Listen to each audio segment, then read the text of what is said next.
In this video, I will show you how to recover access to your Android phone if you have forgotten your password, PIN or pattern. First, try entering the correct password carefully. If you have entered the wrong password several times, wait for the countdown to finish before trying again. If you remember the Google account linked to your phone, you may be able to recover access during the setup process after resetting the device.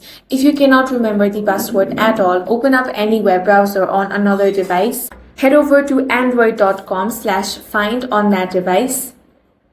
Now, if your phone appears online, you can locate it or erase it remotely if needed. Keep in mind that erasing the device will remove all data stored on it, but you'll be able to sign in again with your Google account during setup to restore any available backups. You can also perform a factory reset using your phone's recovery mode. The button combination varies by manufacturer, but the reset is complete and the phone will restart and ask you to sign in with the same Google account that was previously used on the device. This is a security feature called Factory Reset Protection. If you don't remember your Google account credentials, recover your Google account first before resetting your phone. That's all for this video. If you found it useful, make sure to hit the like button and subscribe for more videos like this.